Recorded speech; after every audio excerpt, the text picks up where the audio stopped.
Close your eyes for a second and picture this. Dark skies open, the world is flooded, and then slowly, a dove flutters back carrying an olive leaf in its beak. The contrast is epic. Chaos giving way to a simple green leaf in a bird's mouth. That image didn't just mean dry land for Noah. It meant peace, promise, and God's mercy coming back into view. What does that leaf have to do with the promises you hold on to today? Let's walk through that picture together, step by step. Have you ever wondered why one man, in the middle of so much chaos, was chosen to carry hope forward when the whole world seemed to be drowning in corruption? When you think about it, the question cuts deep. Why Noah and not someone else? Why him when the entire earth was filled with violence, greed, and selfishness? That choice was not random, and it tells us something about the way God works with people like you and me. Imagine the world at that time. It wasn't just a little broken or slightly out of balance. People had turned away from God with reckless abandon. Acts of cruelty weren't hidden in shadows. They were normal. Communities thrived on greed, dishonesty, and abuse. Minds and hearts were set on selfish gain rather than reverence or compassion. What was once created good had now become soaked in violence. In such a setting, finding one person who desired God was like spotting a flicker of light in a cave full of darkness. That was Noah. And here's what sets this apart. Noah was not flawless. He was not some larger-than-life hero untouched by doubt or weakness. We later see plainly that he was human, carrying faults just like anyone else. He made mistakes, stumbled, and struggled. Yet Scripture describes him as one who walked with God. Walked. That's such an ordinary word, but it means so much. Walking means ongoing steps. It means direction. It means steady rhythm, not sprinting ahead or falling behind. While the world raced after chaos, Noah placed one steady step after another alongside the presence of God. That quiet description reveals why he stood apart. While others filled their lives with cruelty, Noah chose trust. When others ignored God's voice, Noah listened. The difference wasn't based on his strength or his genius, but on relationship. He leaned into the companionship of God. And just that daily walk made him ready to be noticed in a sea of corruption. Now here's the tension we feel in his story. If Noah wasn't perfect, why would God choose him for such a massive role? Why would God hand him the task of keeping life alive when judgment was about to fall? The answer is grace. God's choices are not grounded in how flawless someone is. They flow out of his own goodness and mercy. That means God doesn't scan the earth trying to find someone without flaws. He looks for someone willing to trust him enough to step in rhythm with his leading. That's actually a huge comfort for you and me. You don't need a spotless track record for God to use you. You don't need to erase your faults in order to hear his voice. What catches his eye is simple faith.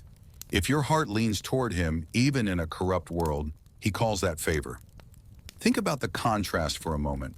On one side, the vast majority of people live in selfishness, trampling over one another, ignoring or mocking God's ways. On the other side, one man chooses to walk differently. It's like standing still while a river rushes around you. That difference shines, not because of human pride, but because God's light reveals it. Noah's posture of trust was like a signal through the storm, catching God's attention and opening the doorway for life to be preserved. At the same time, you might notice the cost. Walking with God often means standing out, even when others don't understand. Noah's faith wasn't theoretical, it had to take shape. He would soon be handed instructions and told to put faith into wood and nails. He would be asked to keep working year after year when his neighbors shook their heads in laughter. What began as a walk with God would move into visible action, one that could be ridiculed, doubted, or dismissed. But before we reach that point in his journey, it helps us to face the question personally. Are we willing to trust the same way? You and I live in a world that also wrestles with corruption, greed, division, and hardness of heart. Among all that noise, a simple choice to walk with God still stands out. It doesn't mean you never slip. It doesn't mean you have all the answers. It means you trust enough to keep stepping with him when many others ignore his presence. Just like Noah, one faithful heart can shine in sharp contrast to the darker picture around it. One simple analogy helps here. Picture a crowded street at night where nearly every house has shut its lights off. The road is dim, shadows stretch long across the pavement. Then one home flips on a lamp in the window. That single light draws the eye. In the same way, Noah's steady walk with God became the lamp in a world otherwise covered by darkness. It showed God's grace at work, not Noah's own perfection. That's what we carry as comfort and challenge. If you wonder whether God can call you with your failures, the answer is yes. If your heart tilts toward Him, He can use you. Noah shows us that it's not about flawless performance, it's about daily relationship, one step at a time. That said, Noah's trust was not invisible for long. It had to grow legs and show up in action. This is key because faith that walks with God eventually shapes choices, even when those choices invite ridicule. Soon, Noah would be told to start building, and not just building something ordinary, but constructing a vessel beyond anything his neighbors could imagine. For them, his obedience might look like nonsense. But for God, it was the next turn in a story of grace. And so Noah's story reminds us that righteousness still matters in dark times. Even when evil covers the earth like a flood of its own, even when people dismiss God's ways, a life that trusts Him gets noticed. Faith shines in contrast. Grace flows where there is trust. And God chooses not the perfect, but the willing. That's why Noah's name echoes through history. He chose to walk with God rather than chase the noise around him. And in doing so, he became the person God used to carry forward hope, even as waters of judgment pressed in. Noah's walk now leads to something concrete. The time comes when God moves from favor to command, from walking together to handing him the plans of a rescue vessel. The same quiet trust that set him apart would need to carry him into years of steady hammering, shaping wood into refuge, even as laughing voices called him foolish.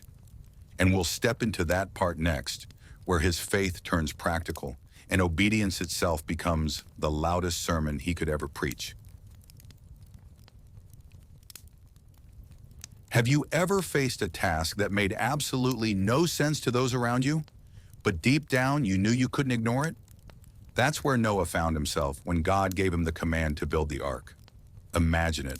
No clouds, no sign of disaster, no wave in sight. And yet one man is handed plans for a massive wooden ship that would take years of labor to finish. It raises the question, why would God ask him to pour his life into something so unusual, so impossible looking, so open to ridicule? The instructions from God weren't vague or symbolic. They were surprisingly practical and detailed. God told Noah to use a certain type of wood. He showed him the size to make it, stretching long enough to house not just Noah's family, but also creatures from across the land. The vessel had 3 full decks, stacked one upon another. It needed to be sealed with pitch inside and out so water could not seep through its cracks. God's word left no room for Noah to improvise, no room for shortcuts. Obedience meant listening carefully, measuring precisely, cutting and binding the way God said. Now step into Noah's shoes for a moment. The ark was no little fishing boat. It was not a canoe meant to carry a family across a river. It was a massive structure. Think of something as tall as a building and wide enough to store hundreds of animals, along with food and supplies to last more than a year. Try placing that in the middle of dry land. No harbor, no sea waiting nearby. To outside eyes, it was laughable. What on earth was he planning to do with an enormous floating barn sitting out in the fields? That's the tension. What God asked looked absurd in the eyes of Noah's neighbors. This was not a secret side project that he could quietly work on in his backyard.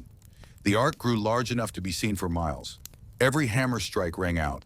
Every plank lifted onto the frame gave fuel for someone else to chuckle. People likely stopped while passing by just to shake their heads. He may have been asked daily, "What storm? What flood? Where's the water? Why waste your strength?" And yet Noah pressed on year after year. It was slow, heavy labor. Imagine the time it took to cut the wood, to shape it, to carry it back. Imagine sealing each joint with pitch, building 3 decks with doors, windows, and rooms enough to separate animals. This was a project requiring steady discipline far beyond a weekend hobby. Still, Noah carried on, plank after plank, nail after nail. The key truth here is that God wasn't simply asking Noah to build a boat. He was calling him to prepare a refuge. Through wood, through the sweat of his labor, Noah was creating a sanctuary for life itself. What looked like construction was really preservation. This ark would hold not just his family, but the seed of the next chapter for all creation. He was building the world's reset in timber form. Here's one way you might picture it. Imagine someone building an emergency shelter in their backyard today under clear blue skies. The weather forecast shows no storms, the community isn't skilled in disaster prep, and the neighbors glance over the fence wondering why so much wood and time is being poured into a project that sits unused. That's exactly what Noah must have faced.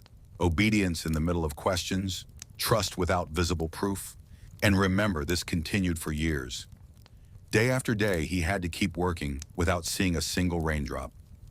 That teaches us something about the nature of faith. Faith is not only about trusting God in prayer. Faith puts hands to work, even when people laugh, even when it looks foolish. Every stroke of Noah's saw wasn't just construction.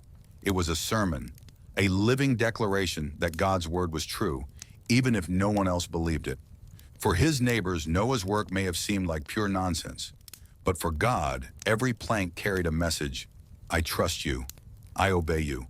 I will do what you command. That is why the ark was more than a vessel. It was testimony. The years of patient obedience declared loud truths in a violent, scoffing world. Noah didn't have to shout his faith. His hammer rang out louder than any argument. The ridicule cannot be underestimated. Sometimes we imagine the story and forget the human sting of being misunderstood. Day after day, to hear sneers and face whispers in the marketplace. To watch neighbors mock the labor of your hands, calling it wasted effort. To see others shake their heads and move on, refusing to consider that God might actually judge or renew the world. And still, Noah pressed on. When we think about that, we can recognize the courage hidden in his obedience. It wasn't a single yes to God one morning. It was 1,000 small yeses across years, often in the face of laughter. That's the shape of faith that lasts. It's not about one dramatic moment. It's about steady faithfulness, plank after plank, while the crowds scoff. So here's the deeper challenge it presses on you and me.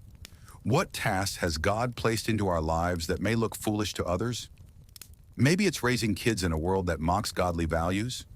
Maybe it's serving your community quietly when others say life should be lived for self. Maybe it's choosing honesty at work when cutting corners would make life simpler. Each faithful step can look strange, even wasteful, in the eyes of a culture that prizes self and speed. But obedience often carries weight others cannot see. Noah's Ark reminds us that visible faith is often costly. It is questioned. It is ridiculed. But at its heart, obedience itself becomes the sermon that cannot be silenced. People may not listen to a word, but they see the steady work of obedience and cannot deny the witness. In Noah's case, it was wood rising higher and higher into the sky, visible proof that God had spoken. And by the time the ark stood tall and fully sealed, it looked less like nonsense and more like a shelter. What began as a strange project now stood as the hinge between judgment and mercy.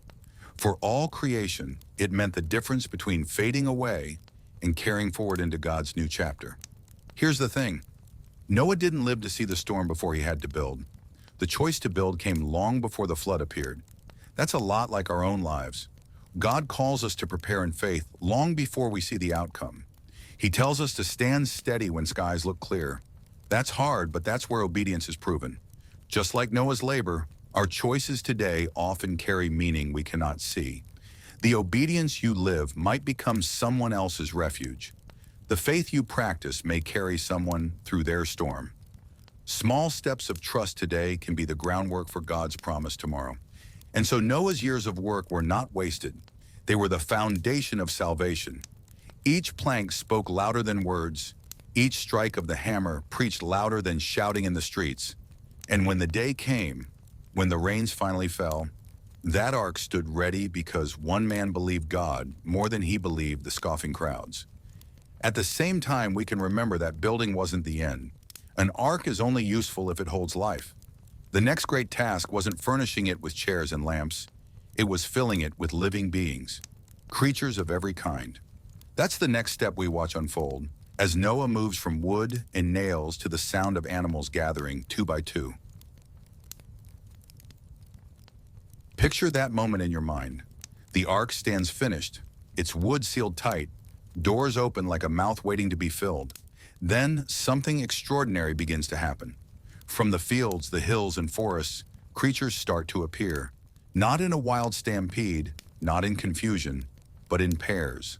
A steady line, male and female, guided as though an unseen hand directs their steps.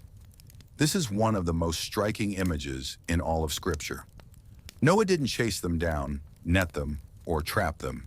They came, lions and sheep, small birds and heavy beasts, each making their way up into that strange wooden vessel resting on dry land. God had given Noah precise instructions about this part of the command. He was to gather two of every kind of animal, male and female, to preserve them for the world after the flood. But God added another instruction that might sound small but carried deep meaning. Bring extra pairs of clean animals. These were not for food yet. They were for something different. They would be used later for sacrifice, for worship, for offering thanks when the storm had finally passed. Even here, in a moment of looming judgment, God was preparing for worship, setting aside the resources for Noah to give back in faith when the waters receded. That detail raises the question, how could one man and his family possibly accomplish this? Without cages, vehicles, or the tools you and I might picture in modern life, how could they wrangle this many animals? Think of the weight alone. Think of the organization needed. The logic of it seems impossible. This is where we see the heart of the story. It wasn't dependent on Noah's strength or skill. Yes, Noah had work to do, but the orchestration, the order, the arrival, the peaceful entry was in God's hands. Scripture makes it clear that God brought the animals to Noah. Can you imagine watching the scene? Instead of chaos, there was calm movement. Instead of snarling and fighting, there was cooperation. What usually would have caused panic, predator next to prey, was stilled by divine oversight. The one who first spoke creation into being was now steering creation back into refuge. It's hard to think of a clearer picture of sovereignty. The God who made these creatures controls them, and at his word they walk into shelter as if rehearsed. What seems impossible for human effort was simple under his call. Sometimes we think faith depends on our ability to plan every step, to work out every detail ourselves. But when God commands, he also provides. Noah shows us that obedience requires trust beyond logistics. Noah's job was big, yes, build the ark, but when it came time to fill it, it was God's power that made the impossible move forward. That's why the sight of animals arriving must have been both awe-inspiring and relieving for Noah's family. It was a reminder that God was present in every detail, that this was his plan from beginning to end. Now think about the extra pairs of clean animals again. It's a small but rich sign of hope. In a time of destruction, in the face of judgment, Noah was commanded to prepare for worship after. This tells us something about faith. Real faith does not stop at survival. It looks ahead to praise, to gratitude, to placing God first after the trial is over. So when Noah collected those clean animals, he wasn't simply preparing for food or safety. He was making room for future worship, even when he could not see past the flood. The image of the ark filling with pairs is profound in another way too. As the creatures filed in, it must have looked like a snapshot of Eden, a world within walls, male and female of every living kind, all gathered peacefully. It becomes a miniature creation, a world in waiting, carried above the waters. The ark becomes like a floating garden, a vessel of life drifting on judgment's waves. It shows how God, even in wrath, preserves his design and guards his creation until renewal comes. That detail touches the heart. In the storm's approach, the ark was like a womb of sorts, holding, protecting, carrying life through from death to new birth. Noah wasn't just saving animals for practical reasons. He was keeping the pattern of God's design alive, ensuring that creation could take root again in the new world to come. This makes the ark not only a shelter, but also a kind of bridge. Linking the first creation back to the earth is still ahead. If you and I had been standing there, we might have asked, how will this really work? How can so much life fit into one place? Where will order come from? And then the sight itself becomes the answer. The animals enter. They move with purpose. No loud confusion, but steps directed by God. The very act is his reassurance to Noah that what he promises, he provides. The animal's entrance into the ark is God's own yes to the question of feasibility. This will work because I am with you. That's an important lesson for us. Many times God calls us to tasks that make us wonder how they can ever be completed. We see the labor, the gaps, the questions. We don't see the resources yet. But Noah's story shows that when God speaks, the provision will appear. Not always early, not always the way we imagine, but in his timing and in his order. Now think for a moment about being inside that ark as the animals streamed in. The sounds, the smells, the sheer variety must have been overwhelming. Birds fluttering, heavy beasts trudging, small creatures skittering. Yet all of them had a place. Each was part of the larger design. Even in that small glimpse, Noah's family would have seen God's faithfulness stretched across creation, right there under their roof. Noah would never have to wonder if he imagined God's words. The evidence clattered on the floors and echoed in the rafters with every new footstep. So here's the deeper insight we take from this.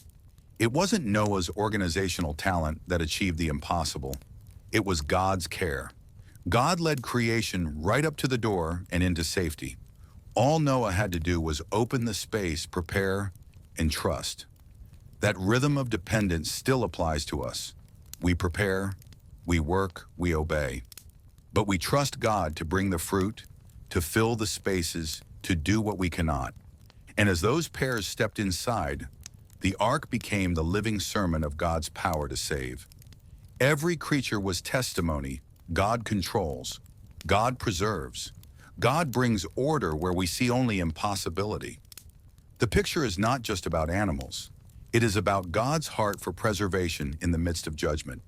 His mercy made room for creatures great and small, and his mercy still makes room for us. The world outside may roar with corruption, but God gathers his creation into places of safety, into spaces built on trust and obedience.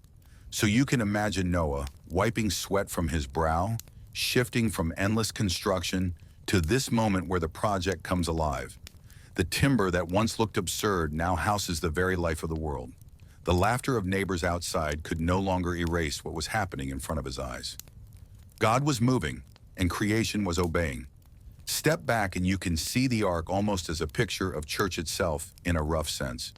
A place where God gathers life and preserves it, where those who respond to his call find safety together. Diversity, variety, even unexpected companions gathered in under one roof. It's not perfect, but it's God's design for carrying life forward. And with the last pair safely inside, a new weight must have settled in Noah's mind. He had watched year after year of building, then the impossible arrival of animals. Now the ark stood full, a world in miniature prepared for the storm. That meant one thing: the time of waiting was nearly finished. Judgment would not hold off forever. Soon clouds would thicken. Soon waters would rise. This was the turning point. With creatures secured and the family in place, there was nothing human strength could add. The ark was ready. The choice lay in God's hands now. And as the last echo of animal steps faded inside, the sky itself seemed to darken with what was coming. The story shifts here, moving from the wonder of animals arriving to the sobering moment when God himself reached to close the door. Noah's part was complete. God's part was about to begin.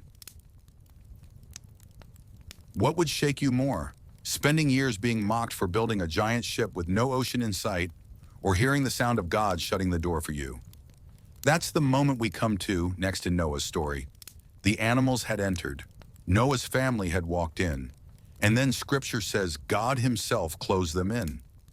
That single action held more weight than all the hammering, sealing, and labor that came before. Think of how much Noah had endured to get there. He had swung his tools for years while his neighbors scoffed. He had listened to jeers and answered the same questions time and again. He had obeyed in the face of ridicule, with no sign of rain. Yet once everyone who was called had stepped inside, God made the final move. He didn't tell Noah to pull it shut. He didn't leave it loose. He reached down himself and sealed them in.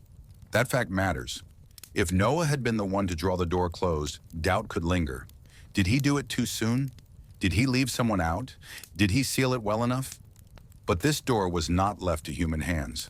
God closed it. That meant nothing and no one could open it again. It was secure, not because of Noah's skill, but because of God's authority. They were now on the inside of his protection. Now consider the emotional weight of this moment. On one side, safety. Inside that sealed ark, Noah's family could breathe. They had food, shelter, and the knowledge that they were under divine care. On the other side, though, was separation. The closing door meant more than safety. It meant finality.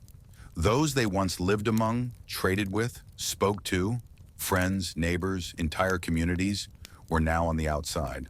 That sound of the closing door must have hit like thunder in their hearts, because it meant the time of warning was over. There was no turning back to gather more people in. There was no way to peek and watch. That closing was as much the beginning of judgment as the first drop of rain. You can picture the tension in that silence. Inside, children listening, animals shifting, maybe Noah's wife or sons holding their breath. Outside, neighbors still laughing, ignoring, shaking their heads. For all they knew, several calm days might lie ahead. They didn't believe disaster was near. But inside the ark, the silence before the storm carried a weight almost unbearable. Imagine lying on that wooden floor, looking up at the darkening beams, wondering what sound would come first. Would the ground tremble? Would thunder roll? Would water rush? The door then marked a line. On one side stood life, chosen and preserved. On the other side stood judgment, waiting to fall on disbelief. This wasn't just a barrier of wood. It was a sign of God's covenant care, separating those under his mercy from the chaos about to sweep over the earth. It reminds us that God cares deeply about preserving his people. At times he takes action we cannot even take ourselves, not because we lack effort, but because his role is to secure what is his. So here's the thing. Some doors you and I cannot close on our own. We may try to shut something out, fear, temptation, voices of doubt, but they find ways to creep back in. Sometimes the grip of a past relationship or habit is too strong for us to fully seal off by willpower. That's when God steps in. Just as with Noah, he is the one strong enough to close a door no one else can open. He separates his people from what will destroy them. He marks his covenant by doing for us what our hands could never finish. And yet, closing is never without cost. For Noah's family, that thud of the sealed ark meant a line of division between their old world and the new one to come. It meant saying goodbye to people, places, and lives once familiar. God's protection often requires his people to trust him in moments of separation, even painful ones. And from that moment on, Noah and his family could only wait.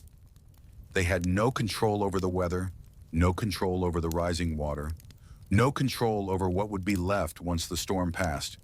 The door was their safety, but it was also their surrender. Think about the messages that door carried. To those inside, it meant, "You are mine." You are safe to those outside. Though they didn't realize it yet, it said, "Judgment has come. The time is finished." Two worlds divided by one barrier, one covenantal act of God's own hands. And when we look at it that way, the story presses a sobering truth into us even now. There are still moments where God closes certain doors. He does it not to punish you, but to preserve you. He seals off routes that would lead to destruction or despair, even when you don't yet see why it's necessary. Have you ever had a door shut in your life so firmly that you could not pry it back open? Perhaps a path you wanted didn't work out. A job ended. A relationship broke apart. In time, you realized that closed door created space for survival, for healing, for something new to begin. God closing Noah's door reminds us that his hands set boundaries we cannot always understand, but those boundaries preserve life. At the same time, imagine how quiet that ark must have felt in those hours between closure and storm. The animals settled, the people hushed. They knew something was coming, but not when. Faith must have whispered in them. Wait, trust, hold on. Those hours of silence can be even harder than the storm itself, because waiting tests faith. When nothing seems to happen, when you are cut off from the familiar and from control, all you have left is trust in the one who sealed you in. That is the weight and gift of the closed door. It is protection, but also surrender. It is mercy, but also judgment. And it came not by Noah's strength, but by God's final act before the waters rose. From that moment on, the ark was no longer simply Noah's project. It was God's sanctuary. God had sealed it with his own hand, and history was about to shift. One simple analogy might help us here. Think of a child climbing into a shelter during a storm. The parent reaches out, shuts the heavy door, and locks it from the inside. That sound of the lock clicking means the child cannot wander out, nor can danger wander in. The parent's act secures what the child's strength could never manage. That's what God did for Noah. We are reminded that we too are like that child, limited, unable to shut every danger out of our lives, but cared for by one who seals us in his covenant promise. At the same time, notice how deliberate everything was. The ark wasn't left half done. The animals weren't left outside. The family wasn't waiting in confusion. God is thorough. His timing is complete. And when his hand closes a door, it means his people are ready for the next part. That's reassuring for you when you feel like chapters end abruptly. His closure is not careless. It is purposeful, moving you from one season into another. For Noah, that door represented the sharpest line imaginable. Behind him was a world soaked in corruption, a world where violence ruled unchecked. Before him lay nothing visible yet, just silence and uncertainty. But the closed door meant both those worlds could never be blended again. He had stepped into God's protective plan, and those still outside would not pass through. That painful truth gave the door incredible weight. Even so, security inside meant they could now face what was ahead, knowing their safety was sealed. They didn't need to secure the door themselves when the pounding of rain began. They didn't need to brace their shoulders against it when waters crashed. God himself held what they could not hold. So as we picture this scene, the ark becomes calm on the inside but final on the outside. The door created a barrier not only of wood but of covenant. And whether Noah could grasp it in that moment or not, God was teaching him that salvation had little to do with his labor and everything to do with God's grace. Obedience built the ark, but God's hands sealed the future. That door was both judgment and mercy, both grief and protection, both goodbye and beginning. Can you feel the weight of that? And yet, the story does not end with the closing. That was only the stillness before the storm. With the door shut, the skies above were about to darken. The earth was about to groan. Fountains from below were about to break open, and the rain would fall without stopping. The moment that door shut, history stood on the verge of a flood the world had never seen. Have you ever sat inside during a storm and felt the vibration of thunder roll through your home? The sound seems to shake the very walls. Now take that feeling and stretch it beyond anything we have known. That was Noah's reality the moment the skies opened and the earth itself split with water. Genesis says the fountains of the great deep burst forth, and the floodgates of the heavens were open. Imagine hearing both the roar from below and the sheets of rain from above. One strike of thunder was enough to rattle the bones. One rush of water was enough to remind Noah that everything outside that ark was being undone. For 40 days and nights, the rain did not pause. Not even for a break, not even for the length of a breath. Water surged higher and higher until the record says even the mountains were covered. Think about that detail. The peaks that had always stood as markers on the horizon, symbols of stability and safety, disappeared under waves. What was once unshakable had vanished from sight. Outside the ark, every living creature that drew breath on land reached its end. The noisy banter that had mocked Noah's work shifted into silence. The same voices that once laughed were gone. The silence after judgment can be scarier than the storm itself. Noah's family, sitting on wood planks, surrounded by animal sounds, must have felt the eerie shift as noise outside vanished. What once was chatter and daily life had dissolved into nothingness. They knew that they were alive, but they also knew they were cut off from everything they had known. Their hearts carried the weight of grief too. The ark floated, but behind that shelter was the reminder that countless lives had ignored God's warning. Now here's the thing. Being shut inside that ark was not a simple escape. It was a test. 40 days passed as the waters rose, but the story reminds us of something deeper. 40 is a number that appears again and again in Scripture. Israel wandered for 40 years in the wilderness, learning trust through hunger, heat, and barrenness. Jesus fasted for 40 days in the desert, tested in spirit but unwavering in devotion. Notice the thread. 40 marks a crossing, a transition period. It is not just a mark of time, but a season of testing that shapes faith and proves trust. So Noah's family was not given a quick pass. They had to endure confinement and wait through a length of rain that felt endless. Day after day, they woke to pounding against the wood, to the creak of timbers bending under the pressure, to the cries of animals unsettled by the noise. And through all of it, they had no control. They could not open the window to stop the rain. They could not call an end to the fountains of the deep. They had one role only: trust. That is the heart of this stretch of the story. Inside the ark, faith had to outlast fear. Imagine being a parent there. You see the fearful eyes of your children. You hear them flinch when the timbers shake. What could you say? You couldn't tell them the rain would stop tomorrow. You didn't know that yourself. You couldn't tell them the ground was near drying. You couldn't even peek to find out. What you could say was simple. God promised. That had to be enough. Think about how that mirrors our own experiences. You and I face storms that strip us of control.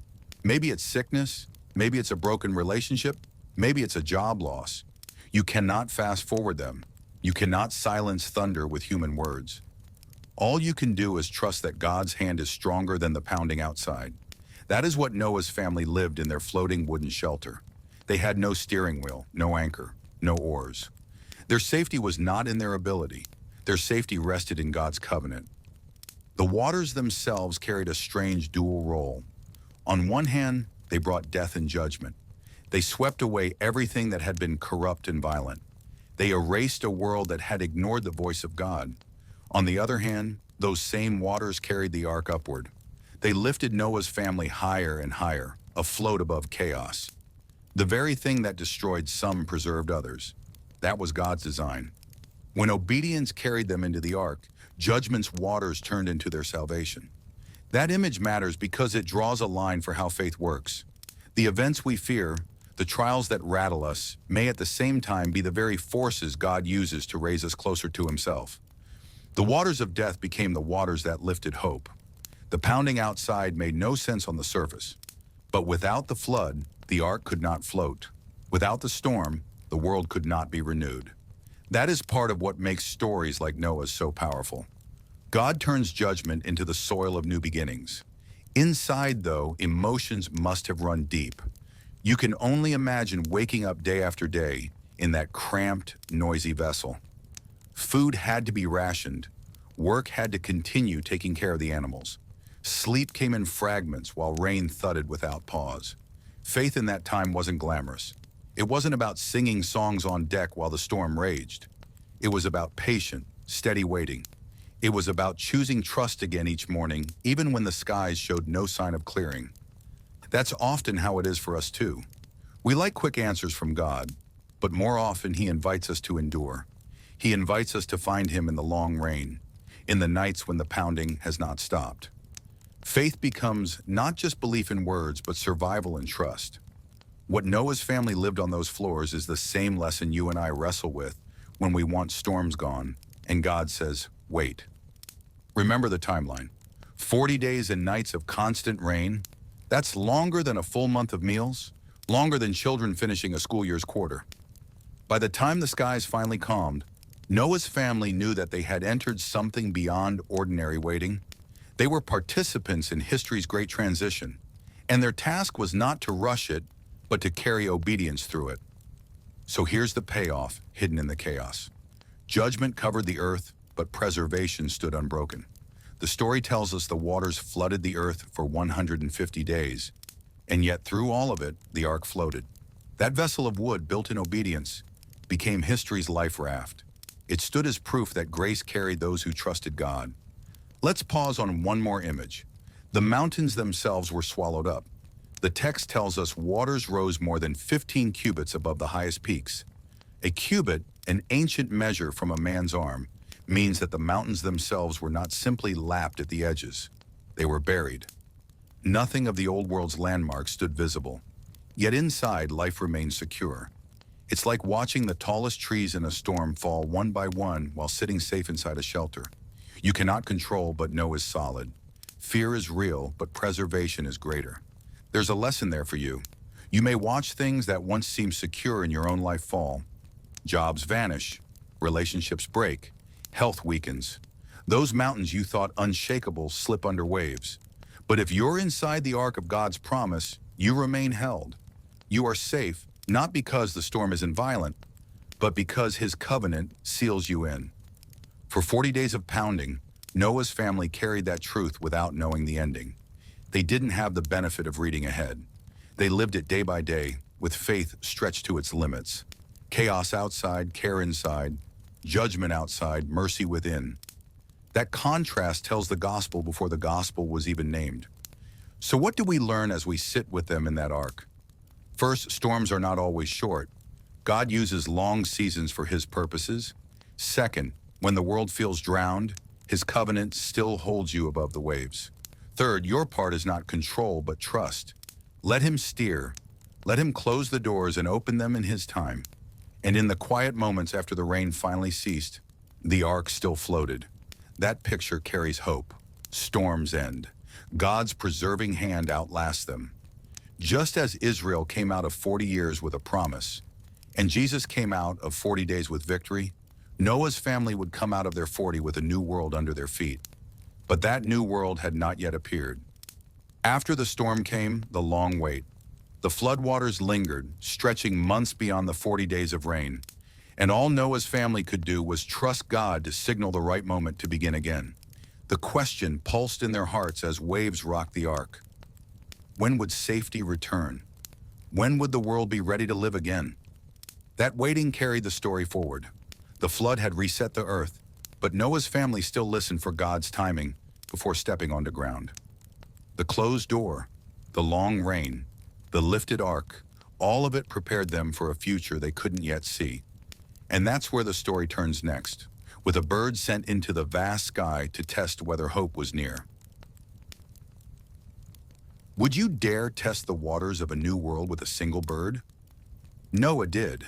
After long months sealed inside the ark, with nothing but waves and sky in all directions, he looked for a sign. The wood creaked, the animals stirred, his family whispered about the endless waiting. The water was no longer rising, but Noah could not yet see land. And so he opened the window and chose a bird, a raven, and sent it out into the unknown. At first, the idea must have carried hope. Ravens soar fast and travel far. They have keen sight and the strength to cover long distances. If land was near, surely a raven would see it, land upon it, and return with proof. Sending out that first scout must have eased Noah's heart for a moment. At last, some contact with the outside world again. At last, a chance to measure when they might step back onto solid ground. But the raven never returned with good news. Scripture records that it simply went back and forth until the waters dried, wandering without delivering clear answers. Imagine standing there at the window, waiting for the flutter of wings or the gleam of something in its beak, and receiving nothing. No branch, no leaf, no sign of life renewed. Just absence. That must have been hard. After everything Noah endured, his first attempt to test the earth ended in silence and confusion. This is where symbolism comes alive. Ravens are known as scavengers. They thrive on what is left behind, feeding on decay rather than signaling new beginnings. In the story, the raven shows a path that doesn't lead directly to clarity. Instead of pointing to life, it is content circling above what is dying. That's not the message Noah needed most. It left him in limbo, not hopeless, but not certain. Waiting again. So consider what that teaches us. Not every test gives a clear answer. Not every prayer we pray or sign we look for comes back with visible assurance. Sometimes what we try leaves us right where we started, still unsure, still waiting, still holding on. Like Noah, we may send out a thought, a plan, or a step forward, only to find that it brings no clarity. Life still feels unsettled, the water still covers the ground, and we're left asking, what now? That moment pressed an important lesson into Noah's faith. He learned that patience was the safest path. He could have forced the door open. He could have driven his family and the animals out too soon. He could have trusted the ravens wandering as proof that land was ready. But he waited. He chose not to rush a moment God had not yet confirmed. Faith sometimes lives best in restraint, in learning to stay still rather than leaping out at the first hint of change. For you and me, the raven's flight mirrors our lives more than we realize. You may launch a plan or test an idea and watch it fly out into the world. At first, you feel excitement, but then days pass. No firm answer returns. You wait, wondering if it worked, if it failed, or if there will ever be a sign. And here's the hard truth. Silence is often the first stage. God lets the raven return empty so we learn the slow strength of waiting. Think about it this way. Picture planting a seed in the soil. The act feels hopeful at first. You water it, you watch the ground. You expect a sprout immediately, but many days go by with the dirt still looking the same. The seed is working, hidden, but you see no proof yet. If you judge by sight alone, you would think nothing was happening. That's how Noah's raven felt. He sent it. He looked. But the proof wasn't visible yet. The lesson was not in seeing, but in trusting the unseen. The raven's wandering also highlights our need for discernment. Not every sign comes from God. Some things in life circle aimlessly, offering half pictures or unclear signals. We see motion, but no direction. We hear noise, but no purpose. And if we cling to those unclear guides, we risk stepping out too early, entering places God has not opened yet. Noah's wisdom was in reading the moment well. The raven was activity without clarity. It was movement without hope. And so he did not step out yet. That's a comfort too, because it reminds us you don't need to grab the first sign that appears. You can wait for God's perfect confirmation. You don't have to force action when the answer is incomplete. Faith can pause and let another bird fly later. Noah's restraint shows faith is not only about bold action, it's also about patient stillness, about refusing to chase half-truths into risk. Jewish tradition sometimes views the raven more critically. Some even say it refused its role by wandering, showing selfish disregard rather than commitment to the larger story. In that view, the raven highlights the problem of self-centered guides. They bring confusion rather than clarity. The dove, by contrast, would act with focus, bringing signs of life itself. Here again, the raven becomes less about assurance and more about the trial of discernment. Not every door that opens is the right door. Not every choice leads outward. Let's put that into daily life for a moment. Have you ever received an option that seemed promising but unsettled your spirit? Maybe it was a job offer that offered pay but required compromise. Maybe it was a relationship that looked exciting yet pulled you away from your values. In that sense, it was like Noah's raven. Movement, yes, but no peace. The true test of guidance is fruit that produces life, not emptiness that keeps circling back. So here's the gift of the raven's flight. It gave Noah the chance to slow down, to learn patience, to know that waiting on God's signal is safer than leaning on unclear signs. It was a step, not an answer, a trial, not fulfillment. And in that waiting, Noah built wisdom. He didn't leap too soon. He held his family in safety. He listened for God's timing. This reminds us of one simple truth. Disappointment isn't wasted. Even when your first steps bring no clarity, God can use that pause to train your patience, sharpen your listening, and deepen your trust. Silence has purpose. Wandering has lessons. The raven may not bring a leaf, but it strengthens your faith to stay still until God shows his peace. The story flows quietly here. Noah could not stay stuck on the raven's silence forever. He had to test again. But this time, he would choose a different bird, one known for gentleness and connection to peace. That dove would not wander. It would return, first empty, then with a sign that reshaped Noah's future. So here we leave the raven, circling across water but never bringing closure. A bird that marked an in-between stage, a step of trial, but not the climax Noah needed. Its wings beat against the wind, but its message was unclear. And because of that, Noah learned one of the hardest lessons of faith. Sometimes you're asked to wait, not act.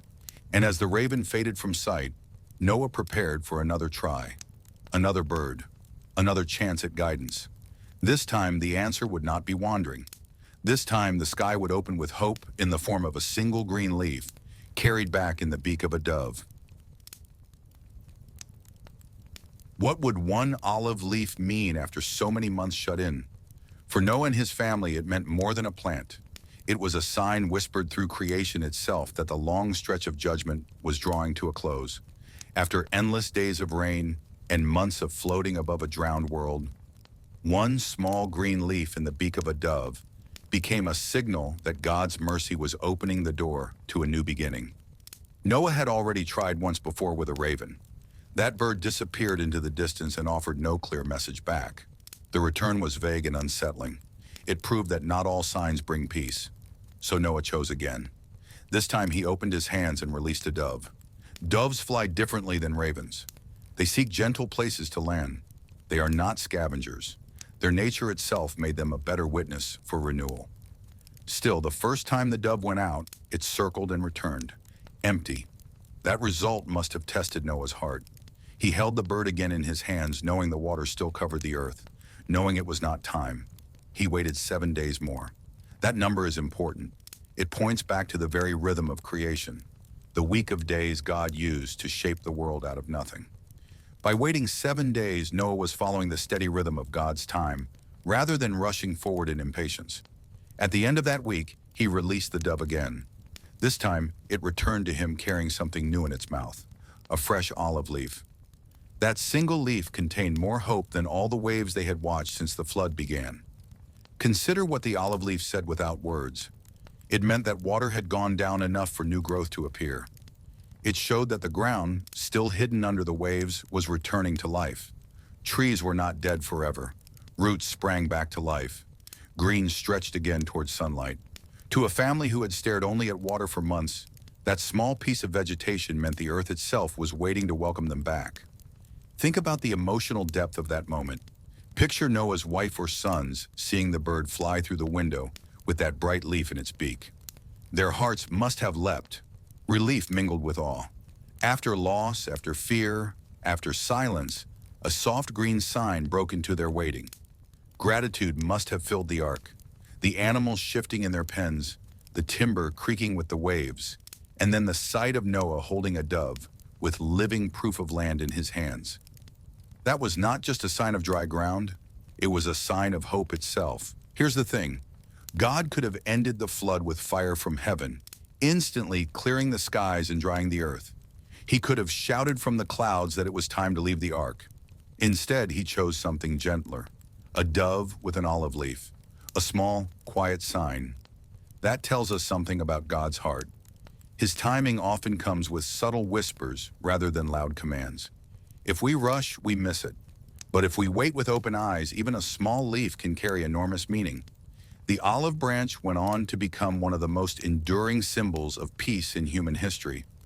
Even today, when you see an olive branch offered, it speaks of reconciliation and an end to hostility.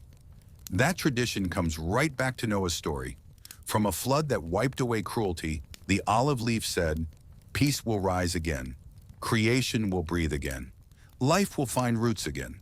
The storm did not win forever. It's not hard to imagine tears forming in the eyes of Noah's family. Consider what they had endured. The closing of God's hand on the door, the endless pounding of rain, the silence of a drowned world, feeding and sheltering animals each day in a cramped, dark place. They had lived inside confinement so long. The olive leaf told them that this waiting was not endless. More than that, it carried proof that God was faithful to every promise he had made. What he began through judgment, he would now continue through renewal. So here's the pattern we see. When God gives a sign, he chooses the right time. Not too early, not too late. If Noah had stepped out before the leaf appeared, he would have led his family into mud and danger. If he ignored it and stayed hidden, he would have missed the window of mercy. The olive leaf came in perfect rhythm, not forced by human timing, but guided by God's. That speaks into our lives too. We want signs now. We want clarity fast. But God shapes his answer exactly when it has power to nourish our hearts, never a moment too soon or too late. One analogy might make it simple. Think of a child hungry for dinner. They rush to the kitchen, asking again and again, "Is it ready yet?" The parent smiles and continues cooking, knowing the food must stay in the oven a little longer. Taken out early, it would be raw and unsafe. Taken out late, it would burn. At just the right moment, the parent calls the child and sets the meal down. God's signs often work the same way. The olive leaf was not in Noah's hand 1 minute too early, nor 1 minute too late. It was perfect timing. That one piece of green also signaled something bigger, that the purpose of the flood was reaching completion. Judgment had cleansed, but it was never meant to be the final word. Life was always the goal. The dove's leaf said, in plain terms, that life was possible again. Survival inside the ark would give way to thriving outside. This is how God works.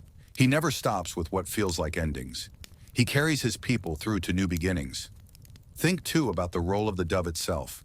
The raven in the earlier story wandered without rest. It circled and gave no closure. But the dove returned home with peace in its mouth. That's why the dove became a symbol of peace and purity across Scripture.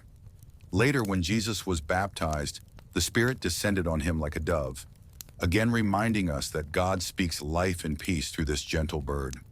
The contrast between raven and dove is clear. One circles endlessly in decay, the other brings the sign of new creation. We can take courage in that because our own lives often feel stuck in the stage of the raven, circling thoughts, wandering questions, no clear answers. But God always moves us toward a moment like the dove. At the right time, he brings signs of peace. They may not look dramatic. They may be as small as a single answered prayer, a word of encouragement from a friend, or a door opening where before there had only been silence. But small does not mean weak. Small signs often carry the biggest hope. For Noah, the olive leaf told him the earth was ready to live again. It was the hinge between despair and renewal. One leaf changed everything. That is why the moment stands so powerfully in history, because it shows that even after judgment, God writes restoration. Even after silence, he sends signs. Even after confinement, he opens the world again. Take that into your own waiting season. If you feel shut in by loss or pressed by trials, remember the olive leaf. God will bring the right sign at the right time. It may not be large. It may be small enough to fit in your hand, but it will carry more life than all the waves of despair before it. Noah's family must have gone to sleep that night with lighter hearts.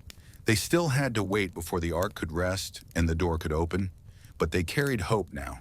The sight of green in the midst of brown water was proof that God's covenant still stood. Mercy was unfolding.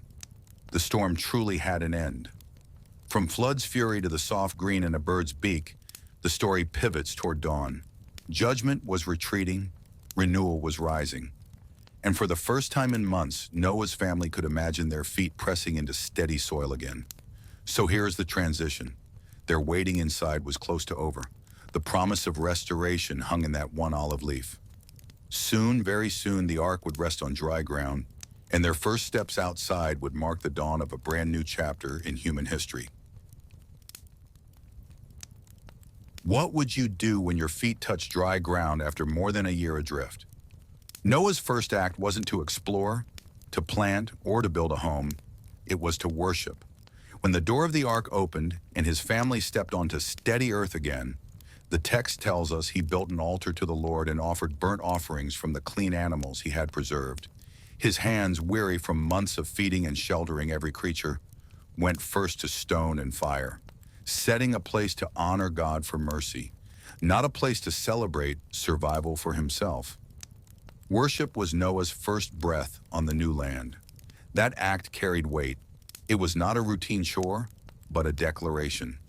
After the flood, surrounded by land washed bare, Noah recognized that they were alive only by God's preserving hand. He had seen death, silence, judgment, yet now he stood where green would grow again. An altar stood as his acknowledgement that survival was not his doing.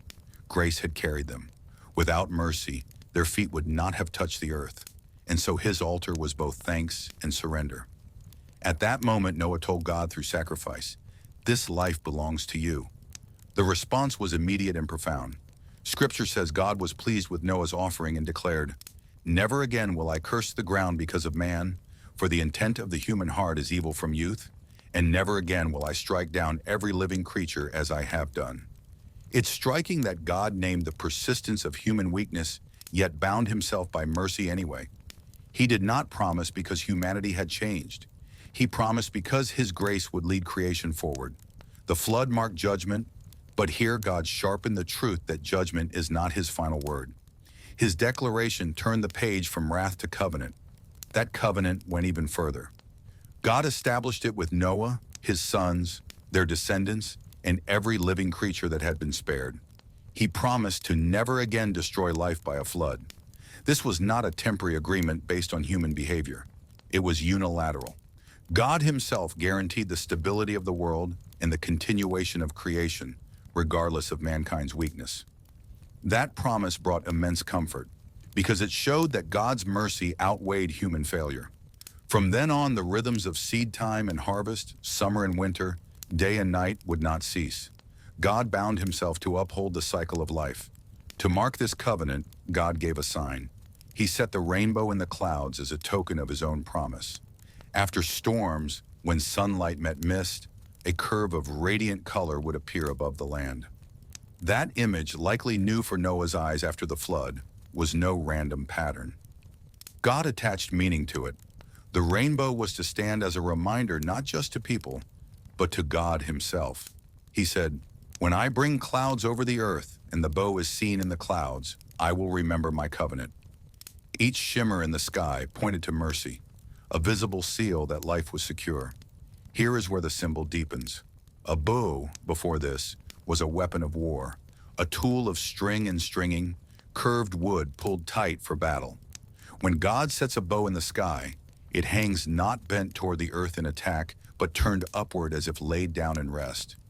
No arrow pointed at creation, no war against life. Instead of a weapon, the bow became an emblem of peace. It was God's way of saying, "I have laid down judgment as final aim." Creation looked at a curve of color and saw God's mercy hung against the heavens. Worship and covenant are woven tightly together here.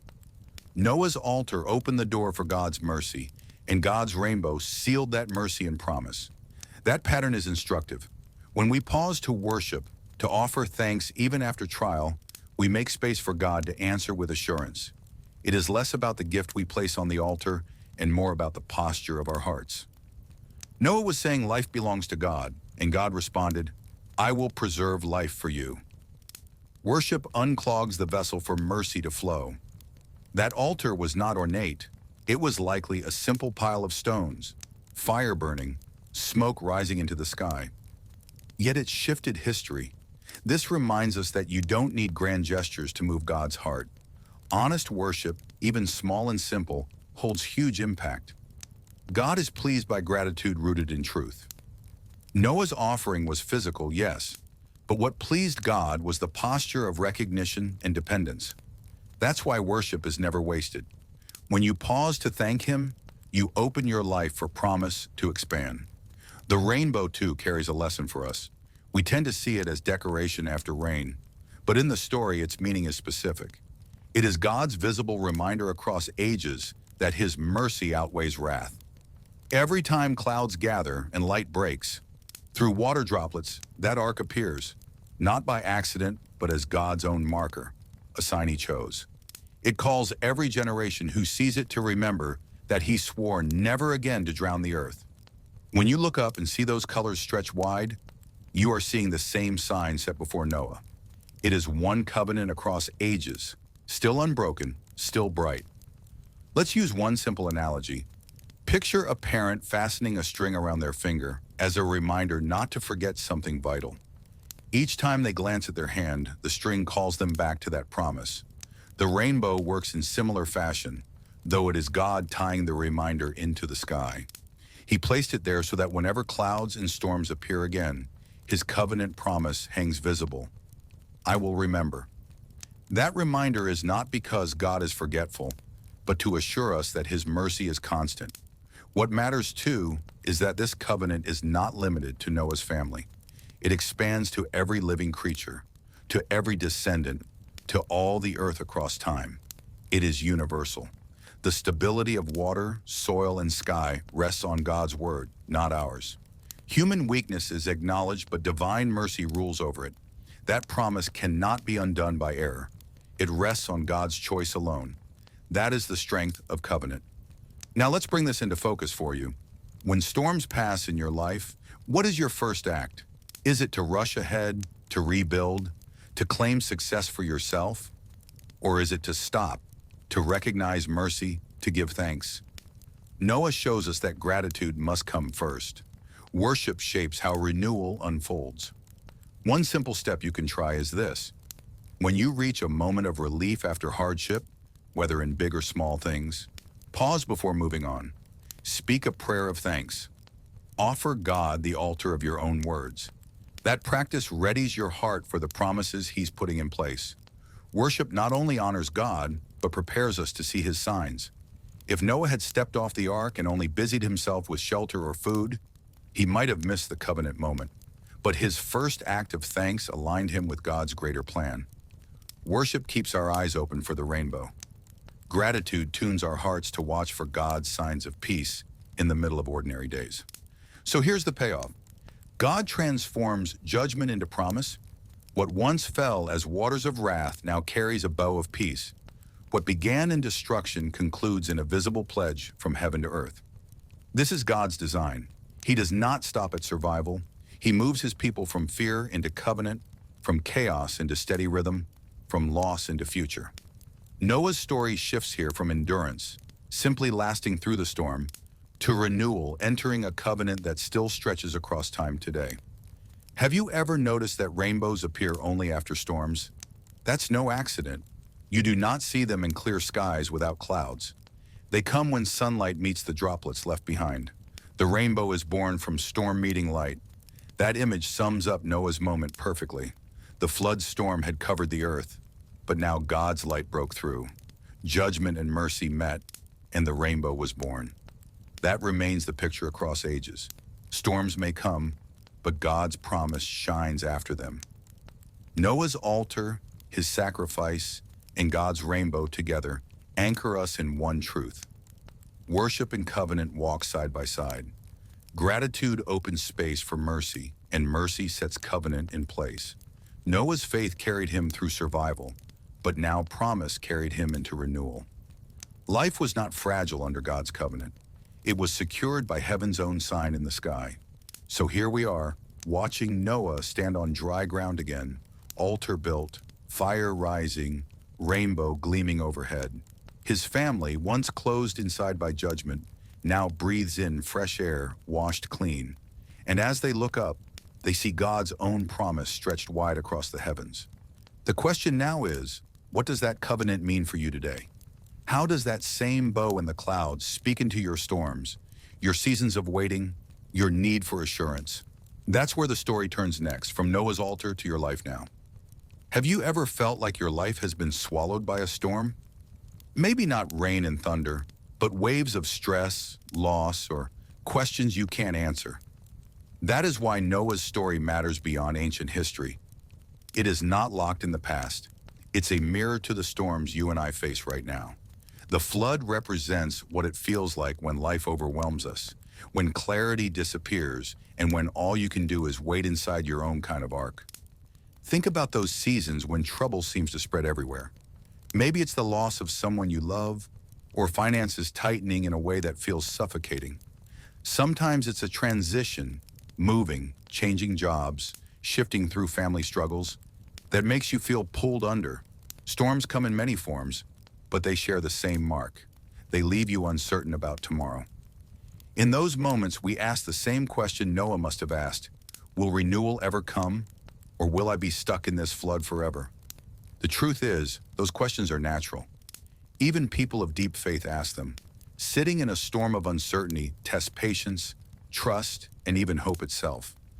Noah sat for months with water surrounding him, not knowing when the waiting would end. You may be in that same posture now, staring at your own kind of water. Days of grief, months of waiting for a change, years of praying for something to shift. It's hard not to wonder if dry ground will ever return. But here's the gift in the story. Just as Noah waited, watching for birds to bring a sign, you too can look for God's reminders that his promises haven't disappeared. Noah released the raven, but it did not bring clarity. Then he released the dove, and after patient waiting, it returned with a fresh olive leaf. That tiny leaf meant everything. It was God's way of saying, you will not stay adrift forever. New life is coming, so here's the connection to us today. Just as Noah held that olive leaf, we are called to recognize the small leaves God gives in our own storms. You may not see a rainbow stretched across the sky, but you might see hope show up in other ways. Maybe it's the answer to a prayer you thought had been forgotten. Maybe it's a friend reaching out at just the time you felt most alone. Maybe it's a broken relationship that begins to heal. Or maybe it's a door opening for a new opportunity you never expected. Those aren't accidents. They are God's olive leaves, signs of hope, right in your hand. The rainbow carries the same weight. It wasn't just a natural phenomenon after the storm. It was placed in the clouds as a covenant sign, a visible promise from God to creation. It says the flood will never be the last word. Mercy will outlast wrath. Stability will hold even when storms shake the world. When you see light stretch into colors across the sky, you are standing under the same reminder Noah saw. That same bow spans generations, calling us to trust that God's mercy is not ancient history, but present reality. Our challenge is to remain watchful. Noah could have grown numb to waiting and ignored the dove's return. He could have been too restless and stepped out before God gave the sign, but he stayed attentive. He waited for the right moment. That teaches us to lift our eyes and pay attention. If you don't watch, you can miss the daily symbols of hope God places in front of you. An answered prayer might slip by without acknowledgement. A gesture of kindness may feel good in the moment, but pass without reflection. Faith requires us to pause and recognize these as God's active care. So here's a practical step. Try ending your day by asking yourself one simple question. What was today's olive leaf? What small sign appeared that reminded me God is still with me? It may be as simple as a word of encouragement, a problem solved, or even the strength to endure when you expected to break. Write it down or speak it aloud in prayer. That habit trains your heart to see, even in storm seasons, that God still gives signs of life. One analogy can help illustrate this. Imagine waiting at night through a long power outage. The house is dark, each room full of shadow. Waiting becomes exhausting. Then someone strikes a single match. It's not a floodlight. It doesn't restore full power. But that one flame changes everything. It proves that light is still possible. It pushes back fear, even if only by inches. The dove's olive leaf and the rainbow are like that match. They don't make the whole story clear at once, but they prove God's mercy still burns bright in the dark. The covenant God made with Noah is not gone. It still spans the sky today. That's why this story matters for you. The rainbow isn't just for children's books or for remembering a tale long ago. It is God's ongoing signature across creation, that his promise. Hold steady. You walk each day under that covenant mercy. You breathe today because God said, never again.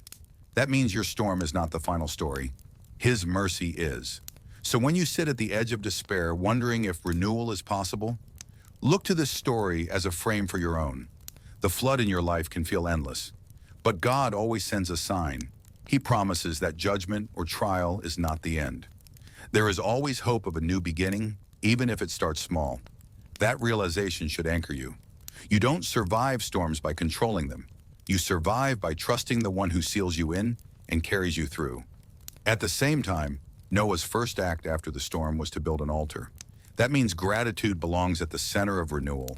When your storm ends, or even before it fully ends, stop to thank God for carrying you. Gratitude prepares you to see the rainbow clearly. It shifts your eyes from fear to promise. So one simple step is this. When you see breakthrough, however small, Build an altar in your own way. That might be pausing for prayer, speaking thanks aloud, or sharing with someone else how God was faithful. Gratitude anchors us in the covenant life he still keeps. The bigger lesson here is that God is faithful when we are not. Notice how God's promise after the flood was not dependent on human perfection. He said the intent of the human heart is bent toward evil, and yet he still promised mercy.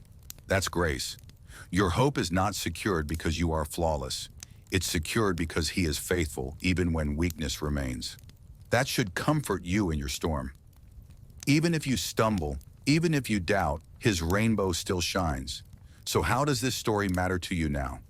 It matters because the flood teaches us the pattern of God's work.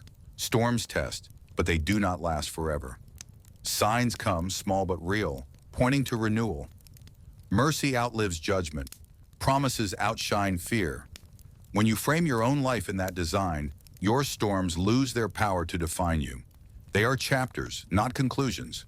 Your part is to remain faithful in the ark, to keep feeding the life entrusted to you, to keep trusting the one who sealed the door. And when the signs appear, celebrate them. Receive them as olive leaves. Watch for the rainbow and remember his covenant promise. No storm writes the last word over you. God does. His word is mercy. His covenant is life. His rainbow still stretches overhead. That is why this story is more than ancient history. It is your story too. You walk each day under his covenant sky. So step forward with trust. Carry hope even if all you hold right now is the size of a single olive leaf. God will bring his promise to completion. The flood was fierce, but it was never final. Renewal waited on the other side. And in the same way, your storms will pass. God's mercy will stand, and his covenant will carry you into your new beginning. From storm to dove to rainbow, the pattern is clear. God always moves history from judgment toward mercy. That means your own storms are not the last word either. Just as Noah saw the olive leaf, you can expect God to give signs of hope in your own week. Watch for them. Name them. Thank him for them. One simple step is to ask at day's end, what was today's olive leaf? Try that practice this week. And remember, you live as a covenant person, daily beneath God's promise.